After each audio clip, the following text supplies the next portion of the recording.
Hi friends, అందరూ ఎలా ఉన్నారు? బాగున్నారా? ఈరోజు మనం మనీ సేవింగ్ టిప్ గురించి ఒకటి తెలుసుకుందామండి. అది ఏమిటంటే బ్యాంకు ఫిక్స్డ్ డిపాజిట్ ఫ్రెండ్స్. ఈ వీడియో చూసే ముందు నా ఛానల్ని సబ్స్క్రైబ్ చేయండి ఫ్రెండ్స్, అండ్ లైక్ చేయండి. మనం ఇంకా టాపిక్లోకి వెళ్దామండి. ఒక వ్యక్తి దగ్గర ఉదాహరణకి ఒక 6 లక్షలు ఉన్నాయనుకుంటే అతను మొత్తం ఒకేసారి ఫిక్స్డ్ డిపాజిట్ అనేది చేయకూడదు ఫ్రెండ్స్. అలా కాకుండా మీరు ఒక సంవత్సరానికి 1 లక్ష, 2 సంవత్సరాలకి 1 లక్ష, 3 సంవత్సరాలకి 1 లక్ష, 4 సంవత్సరాలకి 1 లక్ష, 5వ సంవత్సరం కూడా 1 లక్ష, 6వ సంవత్సరానికి కూడా 1 లక్ష. అంటే దీనివల్ల ఏమవుతుందంటే, ఒక సంవత్సరానికి 1 లక్ష పెట్టినప్పుడు దానికి మనకి వడ్డీ అనేది ఇలా ఉంది ఫ్రెండ్స్. 6% నుంచి 7% వరకు మనకి బ్యాంకుల్లో ఇంట్రెస్ట్ రేట్ అనేది ఉంది ఫ్రెండ్స్. ఇది చాలా మంచిది ఫ్రెండ్స్. ఇప్పుడు 1 సంవత్సరానికి మనం పెట్టినప్పుడు మనకి వడ్డీ ఎంత అంటే, ఉదాహరణకి 6.5% అనుకుంటే మనకు వచ్చేది సంవత్సరానికి 6,660 రూపాయలు వస్తాయి ఫ్రెండ్స్.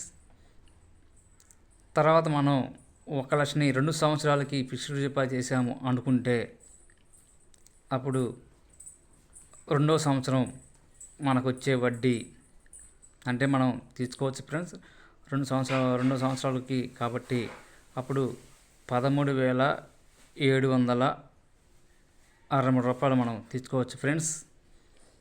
తర్వాత 3 సంవత్సరాలకి మనం 1 లక్ష రూపాయలని ఫిక్స్డ్ డిపాజిట్ చేసామనుకుంటే అప్పుడు మనకి వడ్డీ అనేది 21,340 రూపాయలు అవుతుంది ఫ్రెండ్స్. అలాగే 4 సంవత్సరాలకి మనం 1 లక్ష రూపాయలు కనుక ఫిక్స్డ్ డిపాజిట్ చేసామంటే అప్పుడు మనకి వడ్డీ అనేది 29,422 రూపాయలు అవుతుంది ఫ్రెండ్స్. ఇంకా 5 సంవత్సరాలకి 1 లక్ష రూపాయలు మనం ఫిక్స్డ్ డిపాజిట్ చేసామనుకుంటే మనకి వడ్డీ అనేది 38,041 రూపాయలు అవుతుంది ఫ్రెండ్స్. ఇలా ఇంకా 6వ సంవత్సరం కూడా 1 లక్ష రూపాయలు చేసుకున్నట్టయితే వడ్డీ అనేది 45,000 దాకా వచ్చే అవకాశం ఉంటుంది ఫ్రెండ్స్. ఇది ఏమవుతుందంటే, మనం వడ్డీ అనేది ప్రతి సంవత్సరం మళ్ళీ మనం తీసుకోవచ్చు ఫ్రెండ్స్. అంటే ప్రతి సంవత్సరం మనం అనేది ఎంతో కొంత అమౌంట్ అనేది మన చేతికి వస్తూ ఉంటుంది ఫ్రెండ్స్. ఇలా 6 సంవత్సరాల వరకు మనకి వచ్చిన తర్వాత ఫస్ట్ సంవత్సరం తీసుకున్న డబ్బులు మనం ఏదైతే తీసుకున్నామో 6,600 రూపాయలు అనేది తీసుకున్న తర్వాత మళ్ళీ 1 సంవత్సరానికి డిపాజిట్ చేయండి ఫ్రెండ్స్. అలాగే 2 సంవత్సరాలకు తీసుకున్న వడ్డీది కూడా మళ్ళీ 2 సంవత్సరాలు 1 లక్షని ఫిక్స్డ్ డిపాజిట్ చేయండి ఫ్రెండ్స్.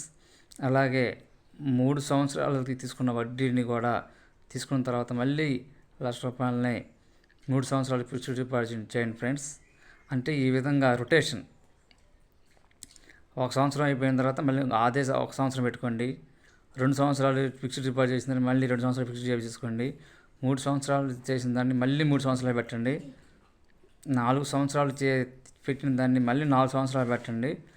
ఇలా కంటిన్యూ అంటే 1 సంవత్సరం పెట్టిన దాన్ని మళ్ళీ సంవత్సరం అలా రొటేషన్ అన్నమాట. ఇలా రొటేషన్ చేస్తూ ఉంటే మీకు ప్రతి సంవత్సరం కొంత అమౌంట్ అనేది వస్తూ ఉంటుంది ఫ్రెండ్స్. ఇది అన్ని బ్యాంకుల్లో ఉంటుంది ఫ్రెండ్స్. మీకు ఆంధ్ర బ్యాంక్ కానీ, స్టేట్ బ్యాంక్ కానీ ఇలా అన్ని బ్యాంకుల్లో ఉన్నాయి ఫ్రెండ్స్. ఇంకా కొన్ని బ్యాంకుల్లో అయితే ఎక్కువ రేట్ ఉంటుంది ఫ్రెండ్స్. ఏ వేసుకున్నా కానీ కొన్ని బ్యాంకుల్లో 8% కూడా ఉండవచ్చు ఫ్రెండ్స్. ఇది మీరు కొన్ని చైతన్య గ్రామీణ బ్యాంకులు కానీ ఇలా వాటిల్లో చెక్ చేసుకున్నట్టయితే ఉంటుంది ఫ్రెండ్స్. ఇది నేను యావరేజ్గా వేసాను ఫ్రెండ్స్. రేటు అనేది 6-7% వరకు ఉంటాయని వేసాను. కొన్ని బ్యాంకుల్లో 8% కూడా ఉండొచ్చు ఫ్రెండ్స్. ఇది చాలా మంచి అవకాశం ఫ్రెండ్స్. మనకి సంవత్సరంలో ఏదో ఒక రూపంలో మనకి కొంత అమౌంట్ వస్తూ ఉంటుంది. మనకి ఫస్ట్ సంవత్సరం లేట్ అయినా కానీ రెండవ సంవత్సరం 13,000 అట్లా పెరుక్కుంటూ అనేది పోతుంది ఫ్రెండ్స్. ఈ డబ్బుల ద్వారా మీరు ఏదైనా డ్రెస్సులు కానీ ఏదైనా బంగారం కానీ మన ఇంట్లో ఏదైనా అవసరమైన వస్తువులు మనం కొనుక్కోవచ్చు ఫ్రెండ్స్. అదేవిధంగా ఏదన్నా దేవాలయాలకు వెళ్ళేటప్పుడు కానీ ఏదో ఒక రూపంలో మనకి ఈ అమౌంట్ అనేది మనకి ఉపయోగపడుతుంది. ఇట్నే ఏమన్నా స్కూల్లో ఫీజులు కట్టుకోవడానికి కానీ ఏదో ఒక రూపంలో మనకి ఇది ఉపయోగపడుతుంది ఫ్రెండ్స్. ఇది చాలా మంచిది. అందరూ దీన్ని కట్టుకోండి ఫ్రెండ్స్. ఇది బ్యాంకుల్లో మాత్రమే అవైలబుల్ ఉంటుంది. మళ్ళీ పోస్ట్ ఆఫీసులో కూడా అందుబాటులో కూడా ఉన్నాయి ఫ్రెండ్స్. పోస్ట్ ఆఫీసులో కూడా ఒక 7% వరకు ఇది ఉంది ఫ్రెండ్స్. ఇది దాని గురించి కూడా నేను తర్వాత వీడియోలు మీకు పూర్తిగా చెబుతాను ఫ్రెండ్స్. ఇదైతే బ్యాంకుల్లో ఖచ్చితంగా ఇది అమలు చేసుకోండి ఫ్రెండ్స్. ఇది చాలా మంచి పథకం. ఇలాంటి మరిన్ని మనీ సేవింగ్ టిప్ గురించి నేను చేస్తూ ఉంటాను ఫ్రెండ్స్. మీరు నా వీడియోని మాత్రం ఖచ్చితంగా లైక్ చేసి సబ్స్క్రైబ్ చేయండి. ఇది చాలా మంచి పథకము. అందరూ దీన్ని అమలు చేస్తారని కోరుకుంటున్నాను. థ్యాంక్స్.